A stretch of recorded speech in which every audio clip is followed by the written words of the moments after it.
Welcome back, True Seeker. It is Monday, March 23rd, 2026. And this week, this very popular clip of Tucker Carlson and Professor Jiang showed up in my feed. And personally, I hate to watch both of these guys. I can't stand Tucker Carlson. It drives me absolutely insane that people think this guy's a truth teller and a hero. What Tucker Carlson is a piece of shit. He spent 20 years demonizing every truth teller about the biggest lie that ever happened in the history of the United States of America. He's a television propagandist, and sure, his tune might have changed in recent years, but that doesn't forgive him for the scumbag that he's been for 2 decades. And anyone who doesn't know about that must have just pulled their head out of their ass recently. Again, this man worked for CNN when 9/11 happened. He was a total little piece of shit back then. He still is a scumbag piece of shit. And if you don't know that, again, pull your head out of your ass. Now, as for Professor Jiang, again, people need to ask themselves, why is this communist teacher covering material that everybody and their mom has covered for decades, who've been deleted and shadow banned from the platform? Why is he able to cover it and get 1 million views? And why are there all these videos being made calling him a prophet? And then he comes on and they ask him to make a prediction and he goes, I don't make predictions. Again, there's nothing unique about Professor Jiang, and you know what his country's known for is knockoffs, ripping off the work of other people. And that's exactly what he is. The first video I ever saw this guy was left as a comment to one of my videos, and it was about the JFK assassination, and it was just a totally who cares video. There was nothing new to it, but it had a ton of views. And if you've ever seen that video, the first thing he leads off with was JFK was killed on the 33rd parallel in Dallas. Bzzz. Dallas is not on the 33rd parallel, but that is a commonly falsely reported factoid about JFK's assassination that probably 1,000 other people have put out on the internet. JFK killed on the 33rd parallel. There's literally zero that is interesting about Jiang's video, but it has a ton of views. And meanwhile, you know, once upon a time, I did get a lot of work from my groundbreaking work on JFK assassination. Again, I actually brought new information to the table. Jordan Maxwell really broke a lot of ground with the JFK assassination, showing all the parallels to Lincoln. And then people like yours truly came along and brought whole new light to it. Again, I brought the Gematria piece where JFK assassination equals 187 and 1122 in this language of letters and numbers. JFK killed in the 187th year of the nation's existence on 1122. Nobody had ever pointed out that JFK gave his speech about secrecy to the Newspaper Publishers of America, only to die in Dealey Plaza, named after a newspaper man. Not to mention he was a 33rd degree Scottish Rite Freemason. Not to mention Kennedy equals 33. Again, there's a whole lot to my work and what happened to Kennedy and the many other Kennedy deaths that are part of the Kennedy curse. Again, in Gematria, Kennedy curse equals 144 like Jesuit order. JFK died 144 days from meeting with the Pope. His brother died at 1:44 a.m. There's been numerous other count. The security that work at the YouTube headquarters aren't even American. So right away, for anyone who's aware of that, they should go, yeah, this is interesting that a Chinese communist is able to get views and get paid well on this platform that is highly un-American, as is all of the social media. And don't forget, big tech's right down there in San Francisco, where the largest Chinese population is in the world outside of mainland China. Remember, San Francisco couldn't clean up its streets until the leader of China came to town.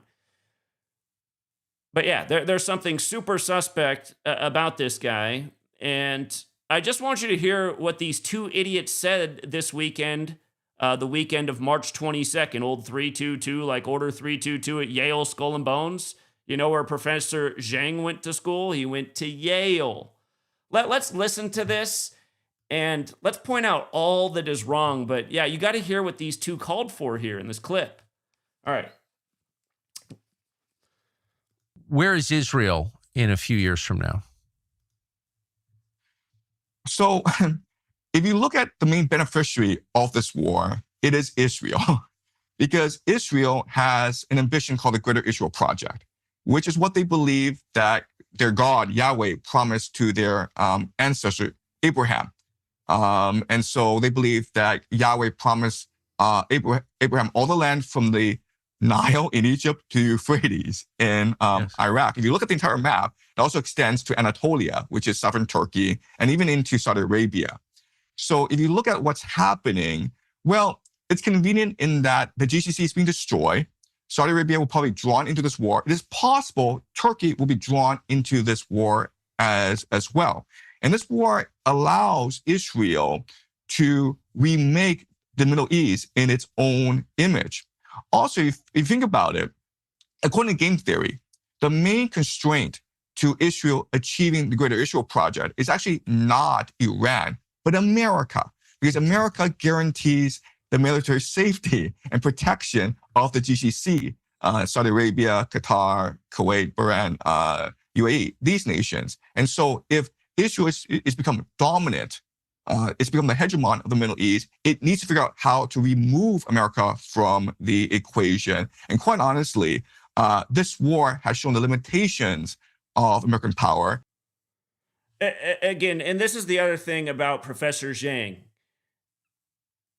All of his messages, and I'm not going to say he's necessarily wrong, but it's all about America's going down. America's going to be destroyed. America's going to lose. And again, remember, this is coming from a Chinese communist. And here he is talking to a Kabbalah bracelet where Tucker Carlson, by the way, you guys, you know he's not a professor either. He's a high school teacher. He teaches high school. So professor, false title. And I'm not saying that everything he says is wrong. It's just that he doesn't have any original material. And he's able to get views while so many other people on this platform are completely shadow banned and deleted. So what is really going on here? But we're coming up to the point that I need you to hear here in just a second.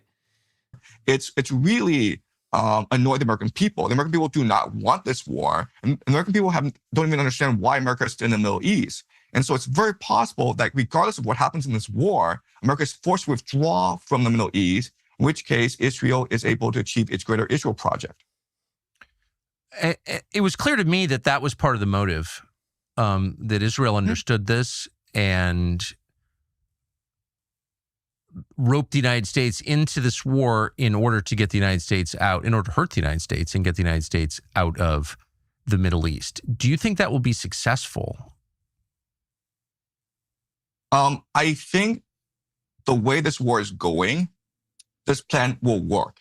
And the reason why is the American military has not fought a real war for decades. 2003, this war in Iraq was not a real war because Saddam Hussein basically gave up. He didn't have air defense because those economic sanctions had destroyed his economy. And his logic was this: let the Americans invade. They can't possibly invade because if they destroy us, that would make Iran, which has hostilities against America, the regional power. So why would America do this? It is self-defeating. It is not logical. It is not rational. So I'm not worried about them attacking me. And he was surprised when they did attack because it was not logical. It was not rational. But they did attack. And it was a cakewalk. It took about 2 weeks. America achieved air supremacy very quickly, and they rolled into Baghdad very, very quickly and toppled the regime. So that was a very quick and easy war that fit the American military doctrine of shock and awe. Iran is completely different, and the American military does not want to fight this war because they've wargamed this countless. If you listen to Professor Jiang, he's just a bullshitter. That fit the military doctrine of shock and awe. Is that the military doctrine? We called the stupid 4TV bombing of Iraq Operation Shock and Awe. I don't think that's the military doctrine. He's just, all of his videos are like this if you're actually listening. But anyway, they're coming up on what I need you to hear. Countless times. In each war game, they discover that they lose because the American military, it's too bulky. It's not as nimble and resilient as the Iranian military. And we're seeing that play out right now where you have these devastating carriers, the Abraham Lincoln and the Gerald Ford, threatening Iran, but not actually doing anything because they're afraid of getting too close to the coast of Iran because then they become susceptible to drone strikes as well as hypersonics. So the Iranians have been preparing this for 20 plus years. They know the entire American playbook, and they have the perfect strategy to counter the American playbook. So America will have a really tough time winning this war.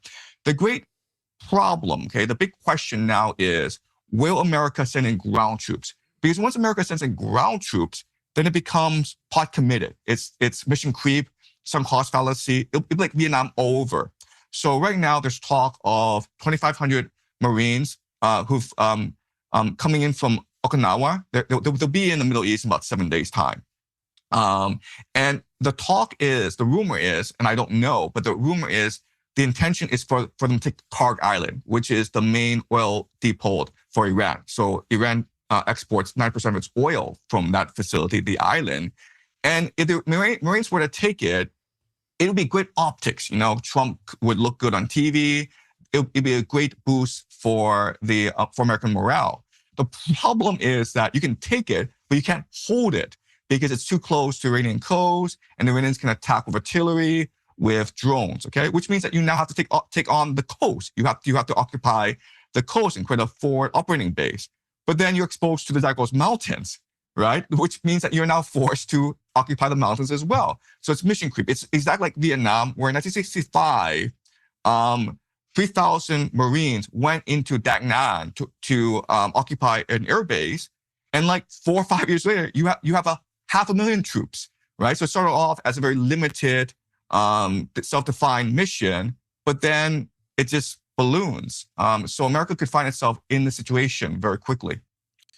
Iran in 5 years? So Iran is being devastated right now. So the Israelis and Americans are attacking critical infrastructure. So the Israelis attacked the largest gas field in Iran. The desalination plant was destroyed. But we also have to remember what is being hidden from us. And what's being hidden from us is the fact that the Israelis and Americans are trying to destroy the capacity of the state to govern the nation, basically destroy the state's monopoly on violence. And so what we're hearing are attacks on police officers, on military installations, and there's talk of special forces going into Iran and starting to fund dissident groups, right? Like the Kurds and the Palakis in southeast Iran. So no matter what happens in this war, it's going to be very hard for the government to maintain national control, even if they were to survive this war. And also another huge issue for Iran is that for the past few years, it suffered drought issues. So its agriculture was heavily impacted. They were actually talking about moving Tehran, like moving these millions of people out of the city of Tehran because the capital could no longer sustain this large population. So this war will only exacerbate these environmental issues, especially with the attacks on critical civilian infrastructure, for example. I am an idiot. This is the wrong clip. I was like, I remember it wasn't this far into the video. I just want you guys to hear one little thing. I don't want to listen to these morons talk this long. My bad, you guys. I got the wrong damn clip. Where's the transcript feature? I forget. There's a way to look at a transcript. I just want to hear these idiots call for the New World Order. It's just unbelievable. When I heard that, I was like, I had to look up right away. I said, where did this guy go to school? I said, oh my God, he went to Yale? He went to Yale. No wonder. No wonder. Let me see here. All right, let's try this again. If you were the commander-in-chief of the United States, what would you do at this point as of today? Commander-in-chief meaning Donald Trump? Yeah. Just imagine that. Imagine not knowing what the phrase commander-in-chief means. And this is who's getting all the views. Commander-in-chief? What do you mean, commander-in-chief? You get to make the decisions. What does America do next? If it's acting in its own interest, if it's trying to preserve its power and wealth at this point, what does it do? Well, first of all, I would acknowledge that all these events are interconnected, right? So this trade war of China, this war in Ukraine, this war in the Middle East, it's all interconnected because the American empire is too overstretched and it has its fingers on everything. And so it allows its enemies to provoke it into these never-ending wars. So what I would do is basically sit down everyone, okay, including Russia, China, Iran, and say, it's time for a new world order where we are partners in this relationship, right? Before America was the hegemon, before the US dollar was the world reserve currency. But now what we want to do is open a dialogue where everyone is respected, where America is no longer the bully, but a willing partner in creating a new economic order that benefits everyone and not just a few. I think that's the wisest possible advice and probably the only path that preserves civilization. But the one country standing in the way of that is Israel, which is the only beneficiary of this war, as you just said. I think that's true. Can you think of another beneficiary other than Israel of this war?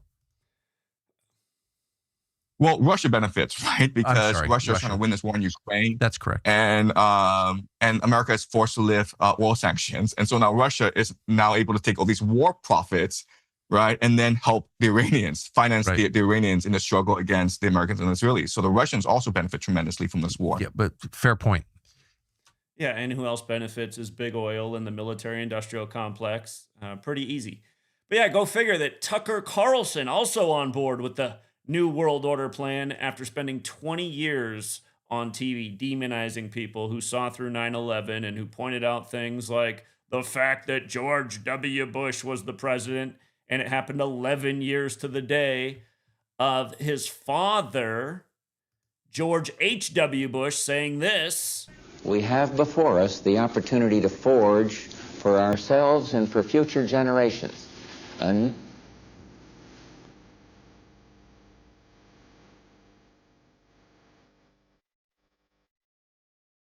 when we are successful, and we will be, we have a real chance at this new world order, an order in which a credible United Nations can use its peacekeeping role to fulfill the promise and vision of the UN's founders. Its founder. Okay, so yeah, Professor Jiang went to the same Yale University that the Bushes did, who performed the biggest New World Order rituals in the world. And what we see here from Jiang is, look what year he's born, 76? Skull and Bones 76? I doubt he was in Skull and Bones, but it doesn't mean they couldn't use him like a useful idiot. When this video was published by Tucker Carlson, it was already March 21st in China, Jiang's homeland, the 80th day of the year. Professor Jiang, 80. And look what day his YouTube channel was created, the 20th of June, 2006. Like Professor Jiang also, like another perfect by-the-numbers ritual, like the way these people operate. So, yeah, sorry I had to play 7 minutes of the wrong clip there, because I was like, what in the world? I remember this being right at the beginning, but... Hold on, let me skip to one other thing, because there was something else in this video from the great prophet, Professor Jiang. Hold on. Listen now, Professor Jiang just can't figure it out here. Let's try this part out. This is the world's smartest wallet. Watch this.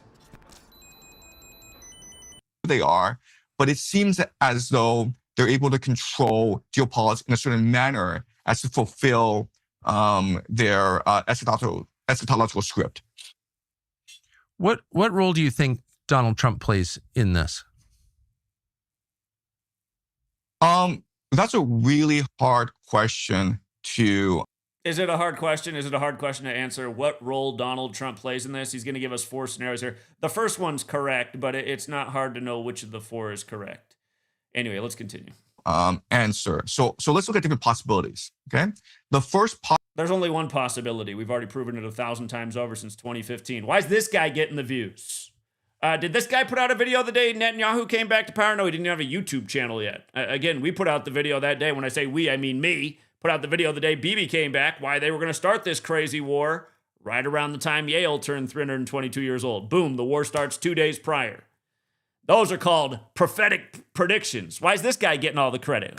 These are facetious questions, but let's continue. Possibility is that he's been employed as an actor and he's just following a script. He doesn't really know where this movie is going. He's just doing his part, but he's manipulated behind the scenes by people around him. And when reporters asked him, like, why is this war in Iran happening? He did say that his advisors, which include Steve Witkoff, Jared Kushner, Peter Hegseth, Marco Rubio, told him that the Iranians were so close to getting a nuclear weapon and that the Iranians were going to attack first. And so I was basically misled. And I think that's probably true in that Trump surrounds himself with certain people that have a certain political eschatological agenda. So that's one possibility, that he's just an actor.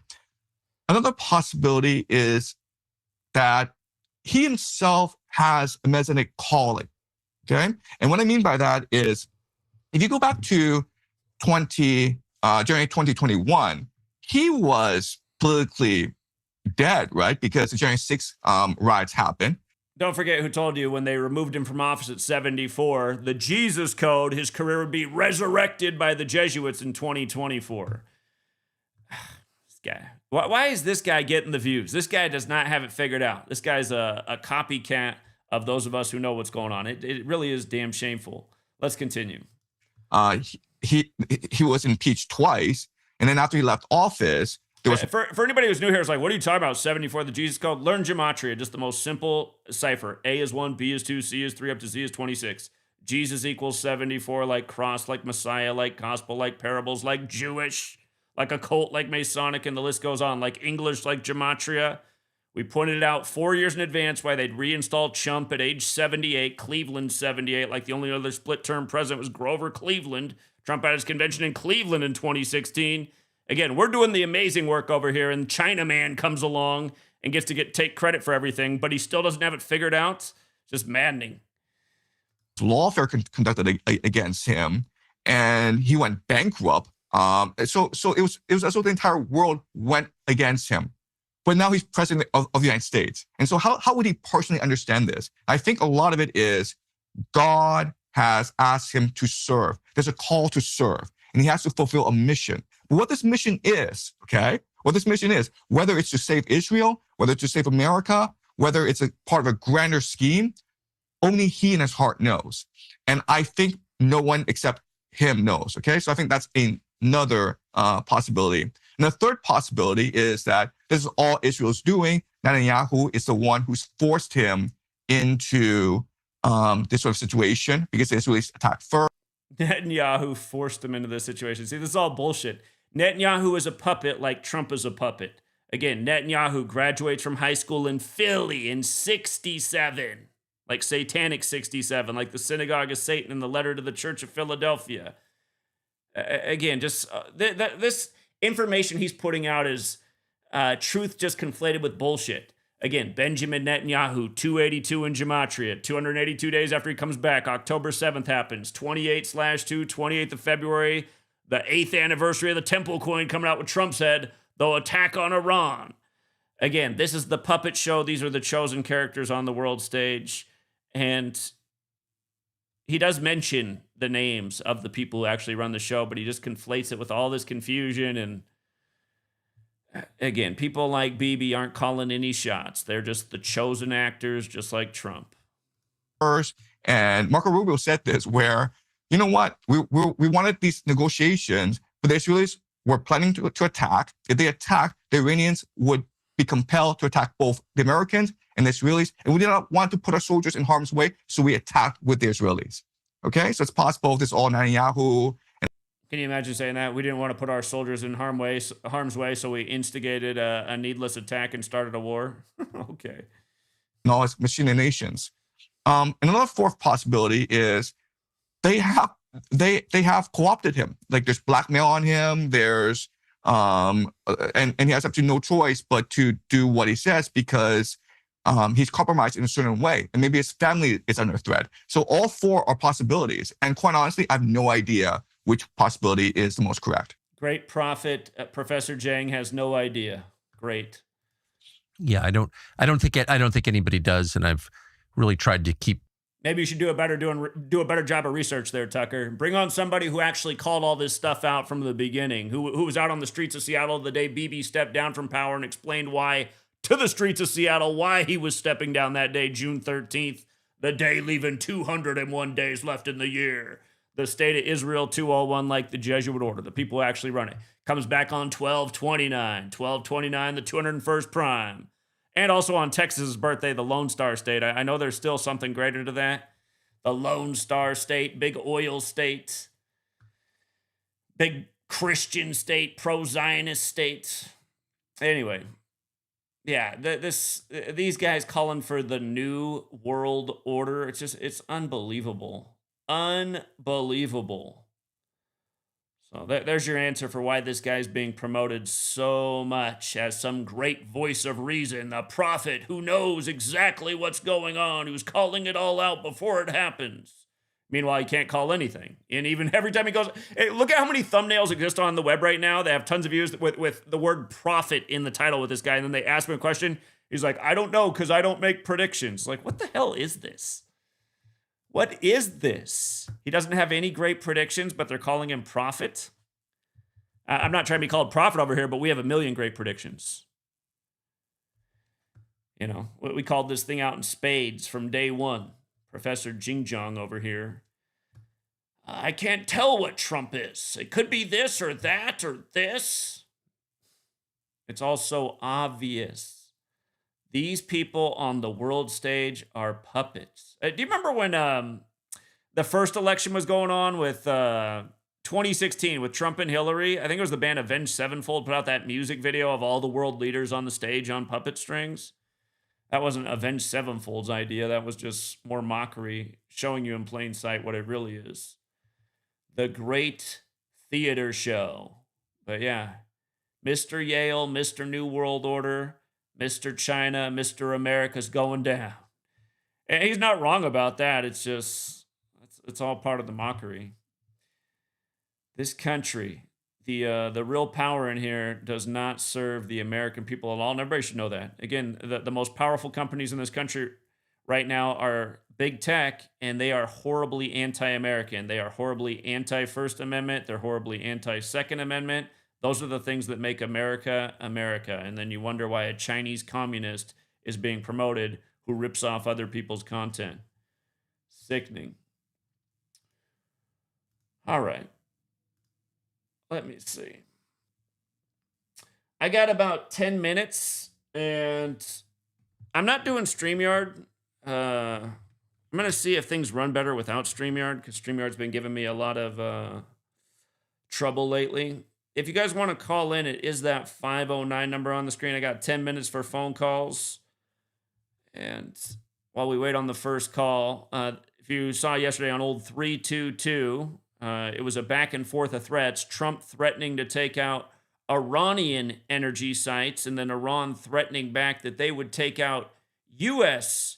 energy sites. And I thought, how interesting that this is going on March 22nd, because remember at halftime we had Bad Bunny perform the song that translates to the power outage, which is 3 minutes and 22 seconds in length. So 322 was an exchange of threats on Iranian and U.S. energy sites. If you missed the work on the plane incident at LaGuardia, I put out a video on that. Also, the coverage of the OnlyFans owner dying. By the way, yesterday, I don't know if I ever pointed that, or I guess I have. Never mind. I saw that we pointed this out years ago, but it is interesting how March 22nd falls 281 days after Trump's birthday. 281 is the 60th prime. Donald Trump equals 60, as does Order. Skull and Bones refers to itself as the Order.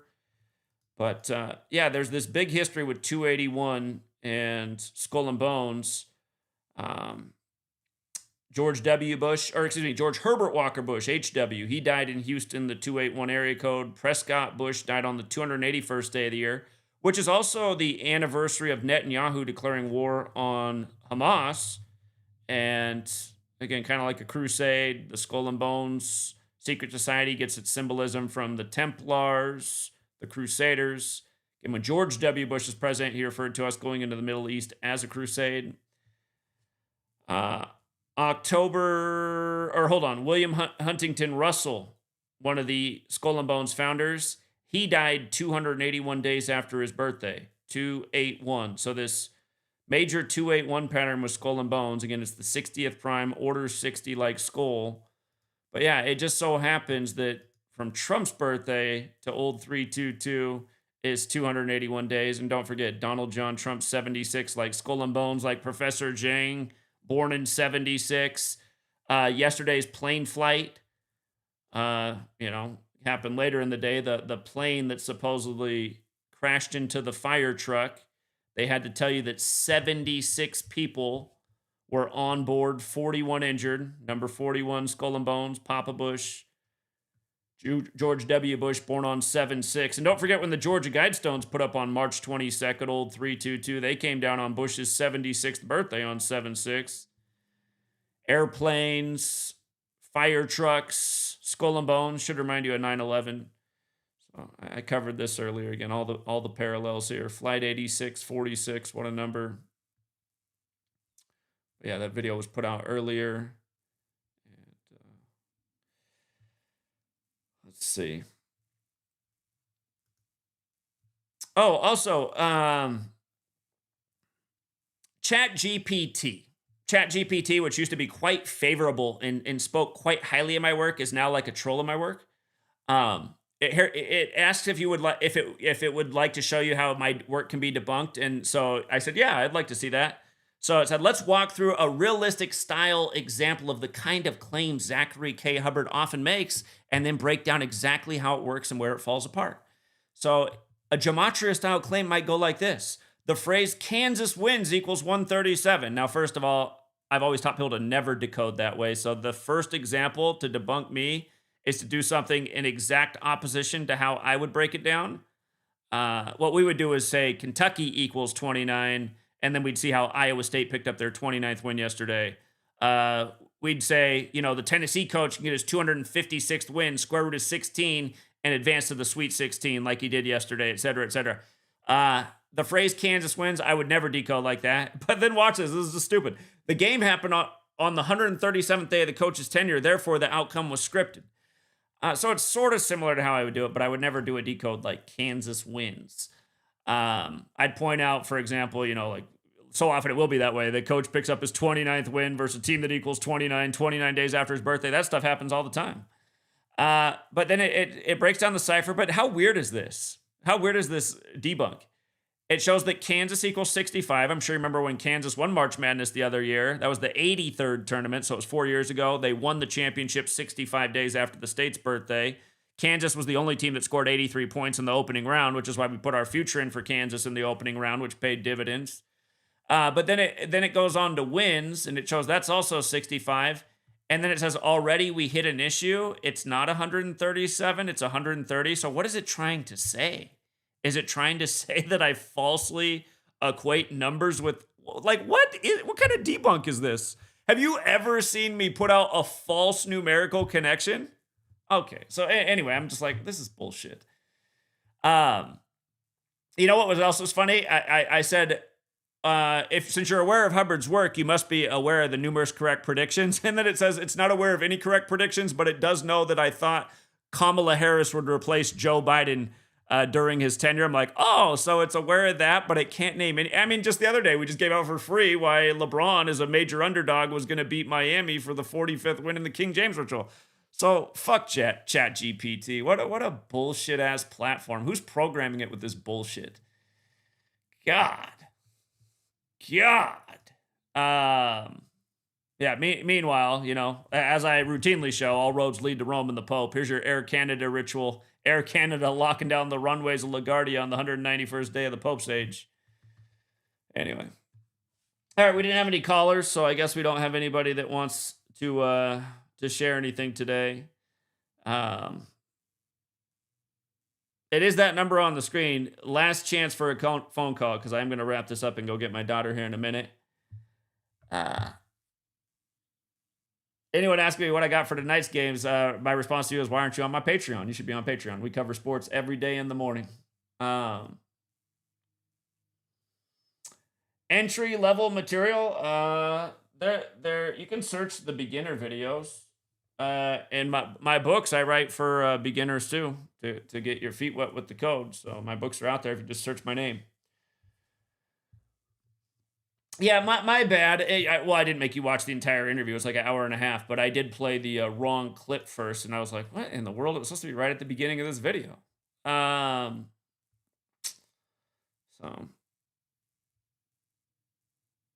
yeah, I might go back and edit this and chop out that whole 6 or 7 minute misplay of the wrong clip. That was my bad, but. In case you got here late, one more time, let's listen to these guys call for the New World Order. If you were the commander-in-chief of the United States, what would you do at this point, as of today? Commander-in-chief meaning Donald Trump? Yeah, you get to make the decision. What does America do next? If it's acting in its own interest, if it's trying to preserve its power and wealth at this point, what does it do? Well, first of all, I would acknowledge that all these events are interconnected, right? So this trade war of China, this war in Ukraine, this war in the Middle East, it's all interconnected because the American empire is too overstretched. And it has its fingers on everything. And so it allows its enemies to provoke it into these never-ending wars. So what I would do is basically sit down everyone, okay, including Russia, China, Iran, and say, it's time for a new world order where we are partners in this relationship. Right? Before America was a hegemon, before the US dollar was the world reserve currency. But now what we want to do is open a dialogue where everyone is respected, where America is no longer the bully, but a willing partner in creating a new economic order that benefits everyone and not just a few. I think that's the wisest possible advice and probably the only path that preserves civilization. But the one country standing in the way of that is Israel, which is the only beneficiary of this war, as you just said. I think that's true. Can you think of another beneficiary other than Israel of this war? Well, Russia benefits, right? Because Russia's trying to win this war in Ukraine. That's correct. And America is forced to lift oil sanctions. And so now Russia is now able to take all these war profits, right? And then help the Iranians, finance the Iranians in the struggle against the Americans and the Israelis. So the Russians also benefit tremendously from this war. Yeah, but fair point. Israel has to be constrained by the United States in order to do what you just recommended it do. Is that possible? Does the American president have the authority to control its client state? So if you look at the domestic situation in Israel, Israel no longer behaves rationally. It is sort of overtaken by eschatological fever, right? So if you look at videos coming out of Israel, there are rabbis going around saying that this war in the Middle East, even though it's destroying Tel Aviv, it's good for us because this will lead to the coming of our... I'm just going to remind people, you put these crazy fundamentalists, these Netanyahu types, in a position where they're capable of attacking the Arabs and the Persians around them.